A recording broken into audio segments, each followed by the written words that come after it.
আহসান ইতি একটা কমেন্ট করেছেন, প্লিজ রিপ্লাই চাই। কোনো স্ত্রী স্বামীর বিরুদ্ধে মহারানার মামলা করে এবং মামলার পরে স্বামী যদি আত্মহত্যা বা মারা যায় তাহলে মামলা কি থাকবে?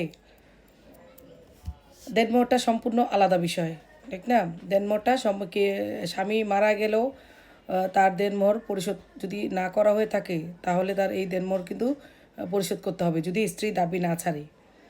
এখন মামলা করার পর মামলায় তো মামলার মতো রায় হয়ে যাবে দেনমোহরে, এবং সেই ক্ষেত্রে যদি স্বামীর কোনো সম্পত্তি থাকে তাহলে এই যে দেনমোহর টাকা, সেই স্বামীর সম্পত্তি ভাগবাটোয়ারা হওয়ার পূর্বে স্ত্রীর দেনমোহর টাকা সবার আগে ওই সম্পত্তি থেকে কেটে নেওয়া হবে।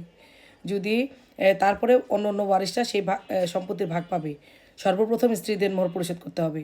দেনমোহরটা এত গুরুত্বপূর্ণ। এবং দেখা গেছে যে প্রশ্ন থাকে যে যদি স্বামীর কোনো সম্পদ না থাকে তাহলে কি দেনমোহর আদায় করতে পারবে?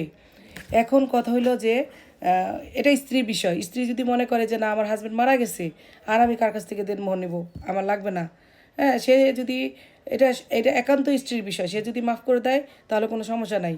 আর যদি মাফ না করে দেয়, সে চাইলে ওই যে মারা গেল, স্বামী যে মারা গেল, তার যে তার যেই ওয়ারিশ আছে, ভাই বোন সন্তান, মানে যারা যারা আছে, এদের বিরুদ্ধেও মামলা করে কিন্তু এই টাকা আদায় করা যাবে।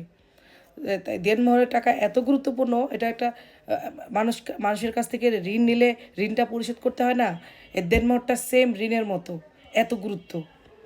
যে কোনো ওয়েতে এই টাকা পরিশোধ করতেই হবে, এটার কোনো অন্য বিকল্প রাস্তা নাই। সে আত্মহত্যা করলেই কি আর মারা গেলে কি, মামলার মতো চলবে, মামলা রায় হয়ে যাবে। তার যদি কোনো সম্পদ থাকে আপনি সেই সম্পদ থেকে এই দেনমোহরটা পাবেন। এবং তার যদি সম্পদ নাও থাকে, তার যে উত্তরাধিকার উত্তরসূরিরা আছে তাদের কাছ থেকেও আপনি চাইলে আদায় করতে পারবেন। এই হলো কথা। যাই হোক, তারপরেও দেখা গেছে যদি স্ত্রী মনে করে যে না, আর আমি এই মানে এটা মাফ করে দেবো, তাহলে মাফ করে দিতে পারেন। ধন্যবাদ সবাইকে।